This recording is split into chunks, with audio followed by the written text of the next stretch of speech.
ओम शांति। बाबा ने कहा सदगति कहाँ होती है?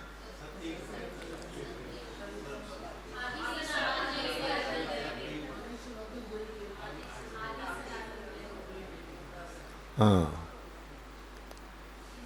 वो आदि सनातन देवी देवता धर्म कब स्थापित होता है?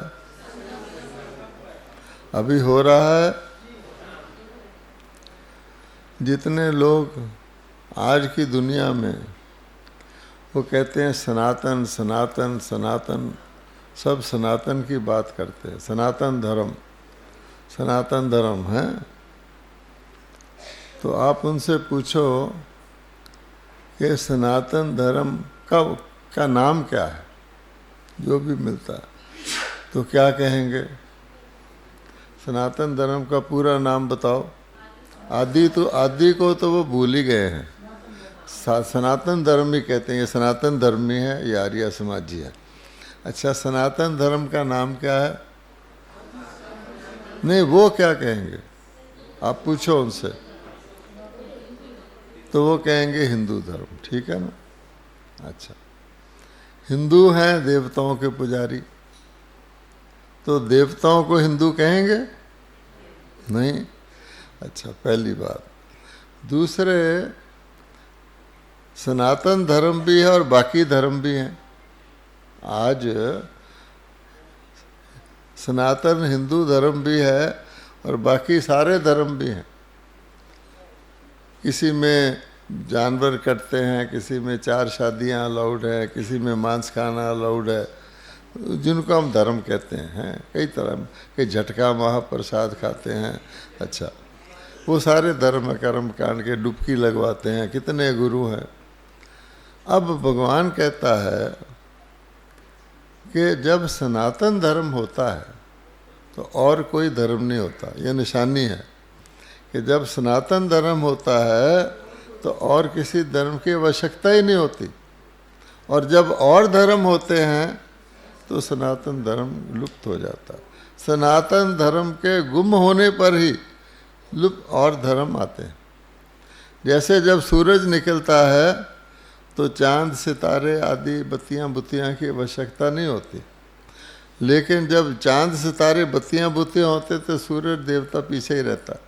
इसलिए हमको ये पक्का कर देना चाहिए कि सनातन धर्म मीन्स और कोई धर्म नहीं। तो भगवान आके जो कहते हैं मैं धर्म की अच्छी तरह स्थापना करता हूँ, अधर्म का विनाश करता हूँ, तो क्या मतलब निकला कि जो नहीं है।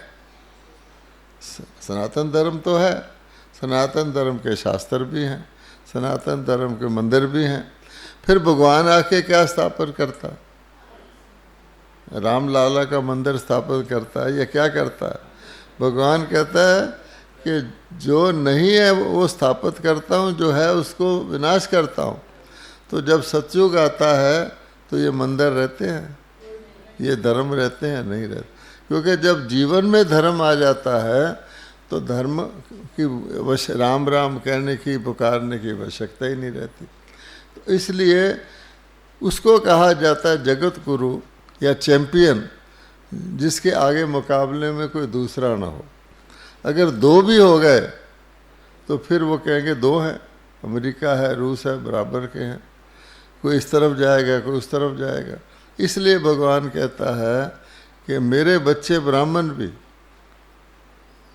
ब्राह्मण कब होते हैं? कौन से युग में होते हैं? अच्छा, जब संगम युग के ब्राह्मण आते हैं तो बाकी ब्राह्मण की आवश्यकता नहीं रहती। और संगम युग के ब्राह्मण में कौन होता है? ब्राह्मणियाँ भी होती हैं। ठीक है। बाबा ने कुछ दिन पहले मुरली चलाई थी कि ब्रह्मा को प्रजापिता ब्रह्मा कहते हैं। ठीक है। तो प्रजा में सब आ जाते हैं, सारे आ जाते हैं। अब उसमें पुरुष भी होंगे, स्त्रियां भी होंगी, भाई भी होंगे, बहनें भी।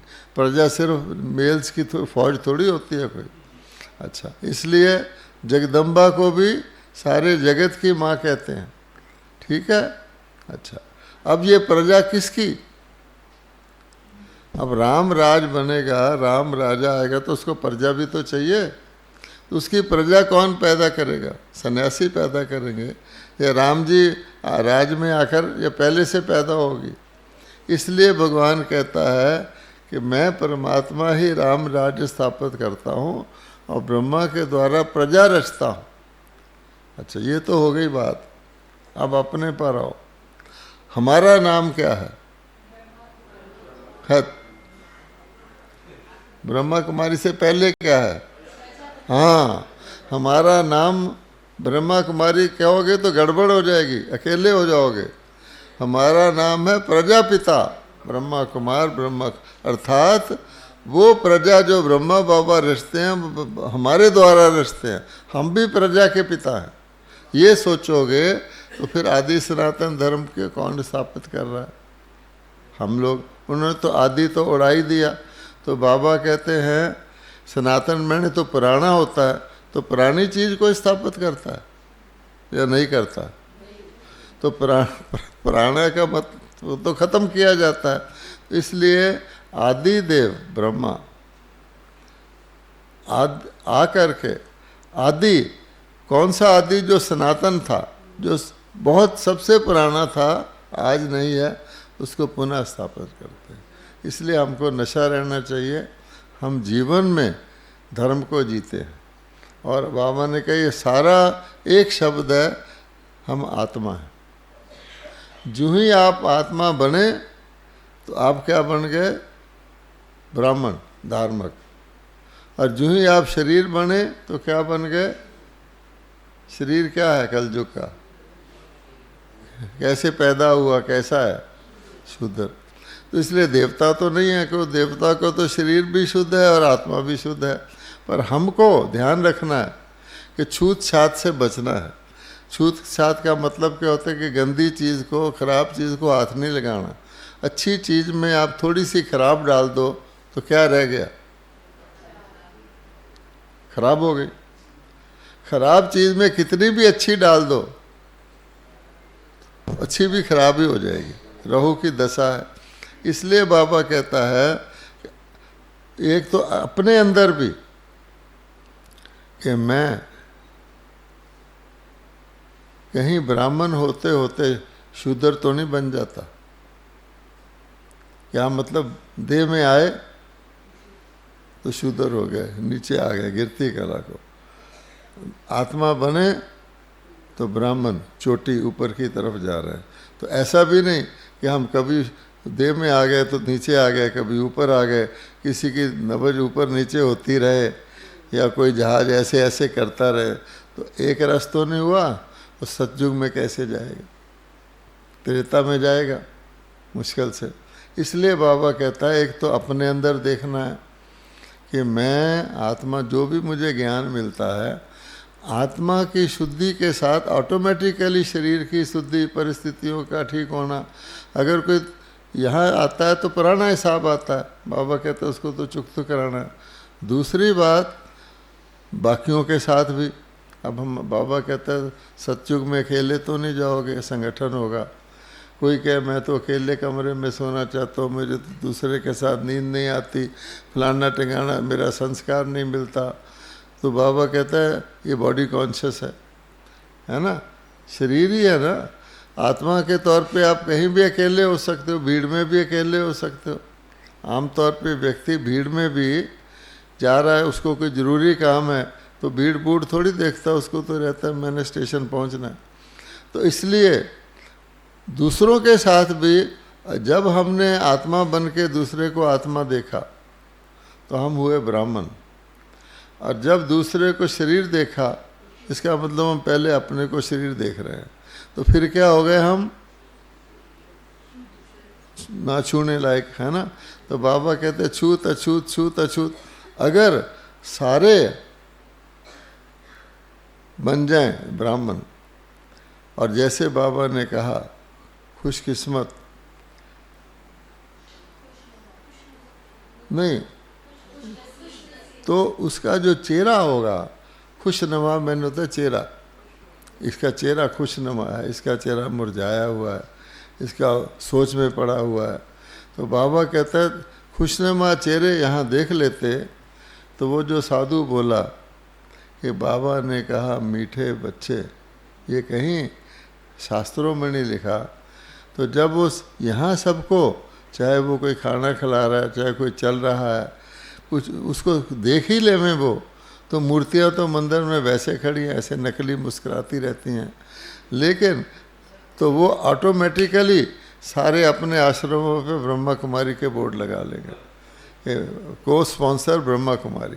इसलिए हमारी असली सेवा क्या है, ऐसे नहीं समझना कि कोई भाषण कर देता है गीता पर, वो असली सेवा नहीं। ये भाषणों का पर भाषण तो हम पहले भी करते आए हैं, ये सारे संगठन की वाइब्रेशन का प्रभाव है। जो आकर के वो लोग नरम होते हैं, नहीं तो आसान काम नहीं है। कोई कहे राम को कृष्ण कह दो तो डंडा उठा लेते हैं, कोई कहे गीता के भगवान को कृष्ण ना कहो, वो तो लड़ने आ जाएंगे। लेकिन जब वो ये देखते हैं कि जो कृष्ण जी महाराज की बातें हम करते हैं वो तो इनमें देख, ये तो उसके खानदान के लगते हैं, तब वो सोचते हैं कि हम क्या है, हम तो गेरुए नकली कपड़े पहने हुए हैं, हम अपना स्वार्थ करते हैं, आपस में लड़ते हैं, इकट्ठे होके यहाँ आ गए हैं। इसलिए अगली बार जब ये गीता कॉन्फ्रेंस हो, बाबा ने कह रखा है, आप अव्यक्त बाबा की मुरली है कि ORC से प्रत्यक्षता होगी, आपने पढ़ी होगी, जब गुलजार दादी बताती है इस तरफ ये रास्ता जाता है और निर्वैर जी उसको रोक रहे, नहीं दादी शांति वन है, वो आपको याद होगा वो मुरली। तो वो मुरली हम ये नहीं कहते कि अभिमान करें, लेकिन एक उनको यहाँ लाने का एक तरीका है, क्योंकि दिल्ली से होनी प्रत्यक्षता, पर प्रत्यक्षता हमें अपनी करनी है। इसलिए हम सुबह से शाम तक, जो आज बाबा ने कहा, अटेंशन रखो कि व्यर्थ, क्योंकि एनर्जी हमारे में बहुत है, लेकिन वो एनर्जी प्रॉपर जगह लगे। कोई डॉक्टर किसी के यहाँ कुछ इंजेक्शन लगा रहा है और हिल जाए तो दूसरी जगह लग जाए, कि तो कितना उस वक्त ऐसे होते हैं, डॉक्टर कहता खबरदार, वो क्या करता है योग में आ जाए, अर्थात कि तब वो हमारी वेस्ट संकल्प, अभी कुछ कर रहे हैं उसका ख्याल नहीं, आगे का सोच रहे हैं या पीछे का सोच रहे हैं, कल क्या हुआ था, ऐसे नहीं होना चाहिए, अब वाला पे पूरी अटेंशन नहीं है। इसको बाबा कहते हैं व्यर्थ संकल्प, व्यर्थ समय, क्योंकि संगम पे हम लोगों को वो करके आत्माओं को रोशनी देनी है। आत्मा की रोशनी कोई कोर्स करा के अब नहीं होनी, कोर्स तो हमारे लिए था, ये याद रखें, ठीक है। हाँ, इसलिए जो जयंती शब्द है, अब बाबा कहते हैं मैंने विजंती माला बनाई। जयंती का मतलब क्या है कि जिसने क्या किया, ऐसी विजय प्राप्त की जो खुशी का कारण बन गई। तो इसलिए शिव ने भी अपने नाम के साथ जयंती लगाया, शिव अवतरण हुआ तो शिव जयंती है ना। और जयंती होती है जो चीज़ खत्म हो चुके, जिंदा की नहीं होती। हम लोगों की जयंती कैसे है, क्योंकि हमारा ब्राह्मण जन्म है, मर जीवा है, पिछले जन्म वाले में तो जन्मदिन होता था, अब हमारे ब्राह्मण जन्म है, इसलिए हमारी जयंती है। और जयंती का मतलब होता है विजय प्राप्त किया हुआ। आपने मनाया जन्मदिन, व्यक्ति मुर्दे जैसा है या वो कुछ जैसे बाबा ने कहा स्वभाव संस्कार में अड़ा हुआ है, मैं कर रहा है, तो इसलिए बाबा कहता है कर लो, मेरे पास तो त्रेता के अंत तक दास दासी तक के पद हैं, कोई बात नहीं, यहाँ कुछ भी बन लो, लेकिन आपको याद रखना है हमें आगे से आगे, आगे से आगे। तो जितनी लाइट पावरफुल होगी उतनी सेवा ज़्यादा होगी। ओम शांति।